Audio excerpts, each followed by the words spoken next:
أعوذ بالله من الشيطان الرجيم. بسم الله الرحمن الرحيم.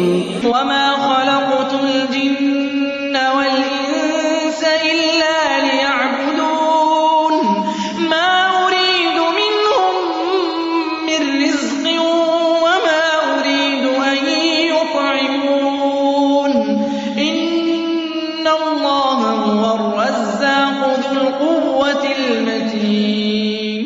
پیش خدمت ہے شرح کتاب التوحید لفضیلۃ الشیخ عبداللہ ناصر رحمانی حافظہ اللہ. جی. ولابن جرير بسنده عن سفيان عن منصور عن مجاهد أفرأيتم اللات والعزى قال كان يلت لهم السويق فمات فعكفوا على قبره. وكذا قال أبو الجوزاء عن ابن عباس كان يلت السويق للحاج.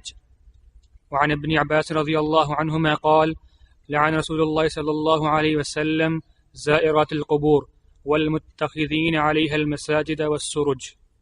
ابن جریر طبری اپنی سند سے روایت کرتے ہیں سفیان سے اور وہ منصور سے اور وہ مجاہد سے.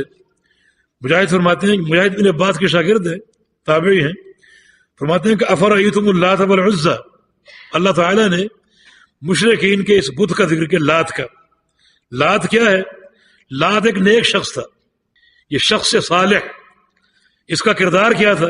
کان یلت لہم السویق، یہ حاجیوں کو ستو کھلاتا تھا اور ستو گھول کر پلاتا تھا اور نیک اور صالح شخص تھا. فما تھا، یہ مر گیا. فعکفوا علی قبرہ، تو لوگوں نے اس کی قبر پر کھڑا ہونا شروع کر دیا. اس کی قبر پر لوگوں نے آ کر مجاورت اختیار کر لی اور کھڑا ہونا شروع کر دیا. اور اللہ تعالیٰ نے اور پیارے پیغمبر محمد رسول صلی اللہ علیہ وسلم نے اس کے اس قبر کو گرانے کا حکم دیا. گرانے کو، حالانکہ نیک شخص تھا، عبد صالح تھا. تو عبد صالح کی قبر پر وقوف جو ہے یہ بھی شرک، وسائل شرک میں سے ہے. تو رسول اللہ علیہ وسلم نے اس شرک کے وسیلے کو جڑ سے ختم کرنے کے لیے اپنے صحابہ کو بھیجا، جو اس کو منہدم کر کے اور گرا کر آگے وہاں ایک ستون تھا نشانی کا، اسے بھی ختم کر دیا. ایک عمارت تھی، اسے بھی مسمار کر دیا، کیونکہ لوگوں نے اس کی قبر کے پاس کھڑا ہونا اختیار کر لیا اور وقوف اختیار کر لیا. تو یہ عمل پسند قرار دیتا ہے. یعنی کسی بھی نیک بندے کی آپ قبر پر کھڑے ہو جائیں تو آپ نے اس کو اوثان بنا دیا، وثن بنا دیا. تو اللہ کے پیارے پیغمبر نے اس قبر کو اٹھایا، مانا اس وثن کو مسمار کر دیا جس پر لوگ آ کر کھڑے ہوتے اور اس کی عبادت کرتے تھے. وقضا قال ابو الجوزاء عن ابن عباس رضی اللہ عنہما کان یلت السویق للحاج. اور ابو الجوزاء ابن عباس ہی کے شاگرد ہیں.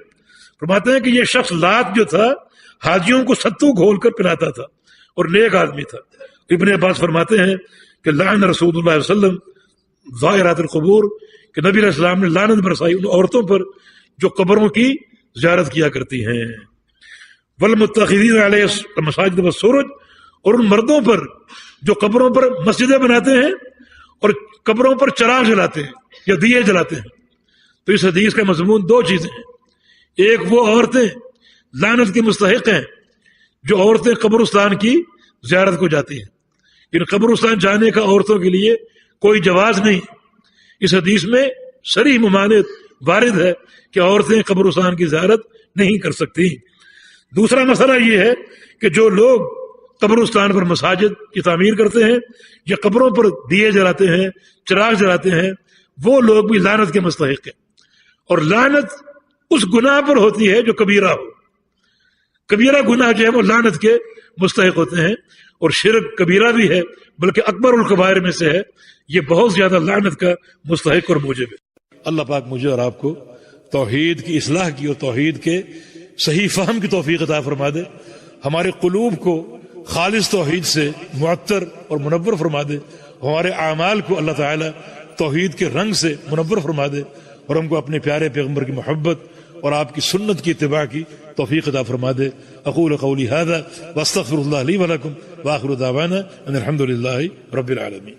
قال تعالی وتعاونوا علی البر والتقوى، بھلائی اور تقوی کے کاموں میں تعاون بنے. ہمارے واٹس ایپ کا نمبر 0097334124647. ہمارے فیس بک صفحہ کا عنوان URDUEDUCLIP. ہمارے یوٹیوب چینل کا عنوان URDUEDUCLIPS. على البر والتقوى ولا تعاونوا على الإثم والعدوان واتقوا الله إن الله شديد العقاب.